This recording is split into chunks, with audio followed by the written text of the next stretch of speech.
Hola, espero que estéis bien y con ganas y ánimo de seguir aprendiendo. Mira, la presentación que os voy a comentar hoy es una presentación que viene a ser un resumen de todo lo que hemos estado viendo durante el curso. Pues al estudiar las actividades del ser humano, pues lo que hemos estado estudiando es cómo estas actividades han repercutido sobre el medio, cuáles son las consecuencias medioambientales de estas actividades económicas que el ser humano desarrolla y, como habéis visto en las últimas presentaciones que he comentado, desde hace muchísimo tiempo. Efectivamente, el ser humano deja una huella, en muchos casos imborrable, en el planeta. Es además el único animal que modifica el medio a su antojo y no se adapta a él, sino que lo transforma para que sea el medio el que se adapte a él a través de la inteligencia que el ser humano posee y todos esos inventos tecnológicos que ha sido capaz de idear y buscar a lo largo de toda su evolución como especie. Vamos a empezar. Lo primero, como habíamos dicho, es dejar muy claro y muy patente que el ser humano es el único ser vivo capaz de transformar el medio decisivamente. El resto de los animales, como hemos dicho, se adaptan al medio, viven en una zona o en otra, según las características del medio. Sin embargo, el ser humano es capaz de poder habitar cualquier punto de la superficie terrestre porque es capaz, como decíamos, de idear la forma y, usando la tecnología, poder vivir en cualquier medio, por hostil que sea, ya sea un medio hostil por calor o un medio hostil por frío, etcétera. Aún así, es cierto que el ser humano nunca debe, digamos, infravalorar el potencial y el poder de la naturaleza. En ello estamos. Efectivamente, la naturaleza es muy poderosa y el ser humano no deja de ser pues, un ser vivo, igual que otros, quizás con una capacidad de impacto sobre el medio mucho más potente que el resto, pero la naturaleza de vez en cuando saca las garras y nos pone en nuestro sitio. Aquí tenemos, por ejemplo, pues algunas algunas huellas que el ser humano ha dejado a lo largo de la historia. Tenemos una calzada romana. Esa calzada romana no está en uso actualmente, sin embargo sigue formando parte del paisaje y además provoca un socavón en el paisaje que es muy difícil de recuperar. Junto a otro pues mucho más actual, como es esa grandísima vía transamazónica que se está construyendo, atravesando uno de los pulmones verdes más importantes del mundo, que es la selva del Amazonas. Ahí lo tenéis. Esa es una acción humana que está provocando un daño sobre el medio de carácter irreversible. O los pueblos y ciudades, algunos han quedado abandonados, sin embargo ahí están, ahí siguen formando parte del paisaje del planeta. O esas terrazas agrícolas que las civilizaciones prehispánicas idearon para poder cultivar en la montaña. Todavía hoy son zonas despobladas, no existen, no están en usos, sin embargo la marca de aquellas civilizaciones pues sigue patente sobre el paisaje. El impacto de la acción humana en el medio puede generar o puede dar lugar a tres fenómenos: al fenómeno de la destrucción del medio, el fenómeno de la sobreexplotación del medio y la contaminación del medio. Todos provocan un daño sobre el paisaje, sobre los ecosistemas, pero cada uno de ellos de una forma diferente. Los vamos a ver ahora. Por un lado, la destrucción es la destrucción sistemática de los paisajes, de los ecosistemas. Por ejemplo, la construcción de esta gran autovía que cruza el Amazonas sería un ejemplo de destrucción del medio, destrucción de uno de los lugares de mayor biodiversidad del planeta, como es el Amazonas, la selva amazónica.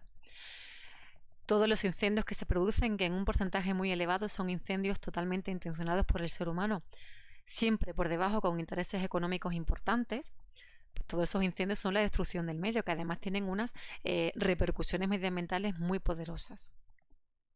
Porque efectivamente las plantas tienen una función en nuestro planeta, es una función de purificar el aire, además también es un equilibrador del clima, y si destruimos la naturaleza pues estamos destruyendo el equilibrio planetario. Consecuencias pues lo vemos ahí, por ejemplo la desertización. La pérdida de masa forestal provoca que los suelos pues pierdan agua y se acaben convirtiendo en masa inerte donde no es posible la vida.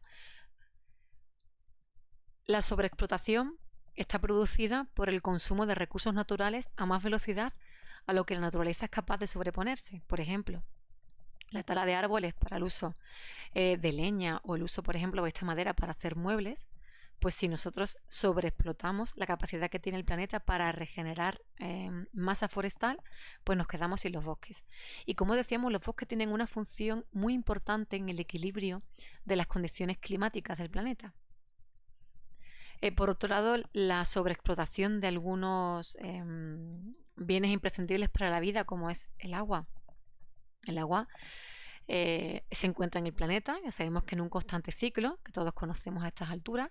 Sin embargo, si nosotros nos excedemos en el uso del agua dulce, que está pues bueno, en un porcentaje mucho menor que el agua salada, pues efectivamente podemos tener problemas importantes de abastecimiento. Por eso es importante no excederse en el consumo. Igual ocurre, por ejemplo, con la pesca. Si la pesca excede esa capacidad de regenerar de las especies, de los peces, pues llegará un momento en el que los caladeros se van a quedar esquilmados y muchas especies pues se van a perder, van a desaparecer. Por eso sobreexplotación. Y por último, la contaminación. Ahí la vemos ilustrada en unas imágenes. Pues esa contaminación, igual, esa capacidad de contaminar que tiene el ser humano, que no permite que el planeta, con sus fórmulas naturales, pues se sobreponga a esta contaminación. El caso, por ejemplo, de las aguas residuales. Las aguas residuales vertidas a los ríos, mares y océanos en tal proporción que no son capaces nuestros mares y nuestros océanos de depurarlas. Ya sabéis que los mares y océanos tienen una capacidad de depurar aguas residuales por sí mismas, siempre y cuando no nos excedamos de un límite. Si nos pasamos de ese límite, los mares no son capaces de purificar el agua, digamos, de potabilizar de nuevo el agua.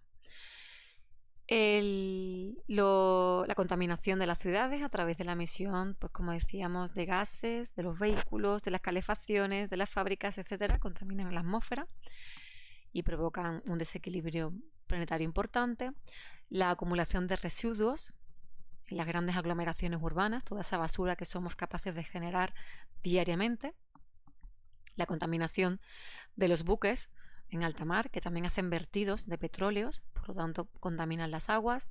Vemos más aguas residuales sobre los mares y océanos. Las emisiones contaminantes de los aviones, todo ese tráfico aéreo constante, y la radiactividad quizás como uno de los problemas ambientales más graves, ya no solo para el medio, sino incluso para la vida del ser humano. Pues esos residuos nucleares son altamente contaminantes, altamente perjudiciales y además son muy difíciles, a largo plazo acaban desapareciendo, pero permanecen durante muchísimo tiempo. ¿Cuáles son los graves problemas ambientales que provocan estos tres fenómenos? Primero de ellos, por ejemplo, la lluvia ácida. Ahí lo tenemos. La lluvia ácida es uno de los principales problemas provocados por la emisión de algunos gases como el óxido de azufre o los nitróxidos, siempre a consecuencia de toda la actividad humana, las centrales energéticas, las fábricas, los vehículos. Todos estos gases suben hacia la atmósfera y se convierten en ácido sulfúrico y ácido nítrico que van a volver a caer en la superficie terrestre con el agua de lluvia y con la nieve. Esto va a provocar la modificación de las aguas planetarias, las aguas en el planeta, y caerá, como decíamos, en forma de ácido sulfúrico mezclado con el agua. ¿Cuáles son las consecuencias? Pues aquí lo tenemos. Eso va a afectar a la masa forestal, se va a salinizar el suelo, con lo cual las propiedades del suelo cambian, eso va a provocar la muerte de la masa forestal, va a cambiar las propiedades de las aguas en los ríos, de forma que también muchas especies de peces van a morir a consecuencia de perder las condiciones naturales de las aguas. Y luego, por otro lado, pues ahí lo tenemos, cambia el estado del agua. El estado cambia y el agua ya no está limpia, sino que el agua viene mezclada con ácido sulfúrico y con ácidos nítricos, por lo tanto son aguas contaminadas. El agujero de la capa de ozono es otro de los fenómenos. El ozono es un gas que se encuentra de forma natural en la atmósfera y además es muy importante para nosotros porque nos protege de los rayos de sol más dañinos, los rayos ultravioletas, los más dañinos.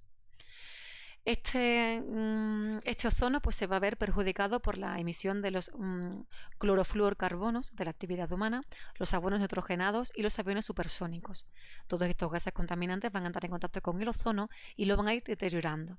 De forma que en algunas zonas del planeta este O3 u ozono pues, se va a ver perjudicado. El agujero no es que sea una capa física y un agujero físico, es simplemente que el ozono se encuentra en menor medida y por tanto cambia pues, las propiedades, el equilibrio natural del planeta y como decíamos, pues produce la entrada invasiva de rayos perjudiciales. Ahí veis en una imagen el Average Total Ozone, que es el termómetro, por decirlo de alguna forma, que mide la cantidad de ozono que existe en la atmósfera. Podemos ver cómo se encontraba en el 2000, cómo se encuentra en el 2015. Este fenómeno se descubre en torno a los años 70 y a partir de entonces se han puesto en marcha alguna que otra política internacional, pues para tratar de disminuir la emisión de estos gases contaminantes y proteger la capa de ozono. Como decíamos, pues bueno, tímidamente parece ser que este problema medioambiental pues se está solucionando muy tímidamente. Ojo, no quiere decir que esté solucionado. Algunas de las consecuencias las vamos a ver aquí. Pues por un lado, como decíamos, cambia el equilibrio planetario y esto va a perjudicar. Uno de los agujeros de la capa de ozono que mejor se ha detectado coincide con el polo sur, en la zona de la Antártida, que por sus condiciones climáticas pues permiten que se perciba mucho mejor. Y luego de una forma directa en el ser humano, pues como sabéis, todas esas radiaciones dañinas pues penetran, y de ahí que sea muy importante, pues ahora que empieza el verano, ser conscientes de que no podemos tomar el sol, no podemos tomarlo ni siquiera con crema. Y el siguiente de los fenómenos es el efecto invernadero, para el que os voy a poner este vídeo que he encontrado muy interesante y que lo explica muy bien, muy gráficamente, que creo que lo vais a entender mejor que si lo explico yo. Lo voy a poner, es cortito, ¿vale? Dedicarle ese minutillo que dura.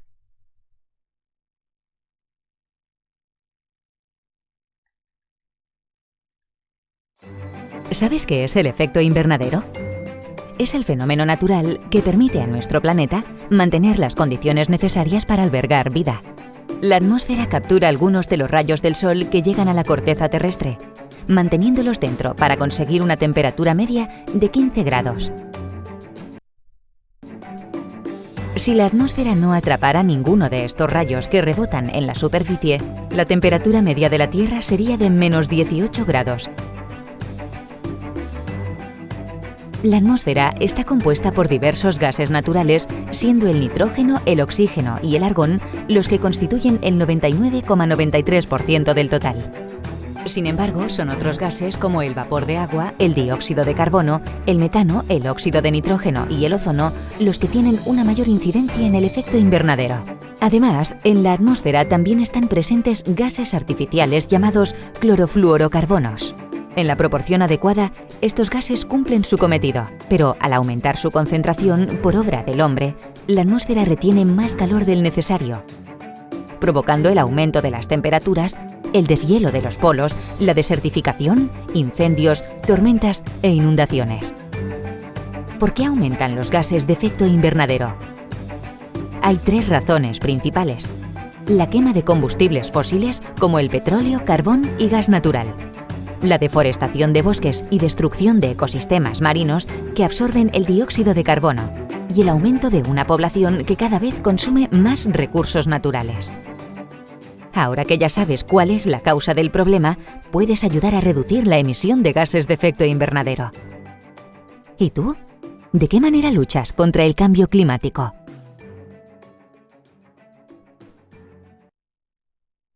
Muy bien, pues sí, yo creo que está muy bien explicadito, ¿verdad? Se entiende muy bien. Pues lo que ha dicho, estas son algunas de las consecuencias. Un cambio climático importante, con la llegada de esos grandísimos temporales, cada vez más frecuentes y que causan tantísimo daño.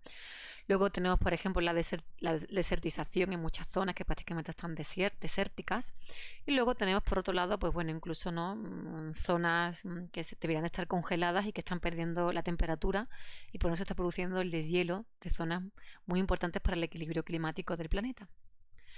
Todo esto repercute sin más en la biodiversidad, que es ese conjunto de fauna y flora tan rica y maravillosa que habita nuestro planeta. Y ellos son pues uno de los principales afectados por todo esto que hemos dicho anteriormente. El ser humano también, también se ve afectado por ello. Pero bueno, a fin de cuentas ese es el que los provoca, ¿no? Es el causante de tal mal. Sin embargo, todo lo que es la fauna y la flora pues es una víctima de toda esta, ¿no? De toda esta movida económica en la que el ser humano pues se ha desarrollado sobre todo en estos últimos 3 siglos, ¿no? Que lo ha llevado a su máxima potencia. Simplemente deciros que en la actualidad existen muchísimas especies animales que desconocemos por completo Parece ser que constantemente están desapareciendo especies, se están extinguiendo especies que ni siquiera sabemos que existen y que tenemos que ser muy sensibles a esta problemática ambiental. Yo sé que, bueno, precisamente este año se ha dado eh, se ha trabajado muchísimo precisamente esto, la necesidad de cuidar el medio ambiente, y me parecía pues importante seguir ahondando en la temática del año, que es el cuidado del medio ambiente, con esta presentación. Yo sé que muchas de las cosas que he contado las sabéis de sobra, simplemente pues para repasarlas.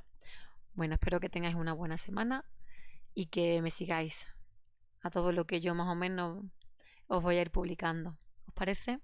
Bueno, un abrazo, hasta pronto.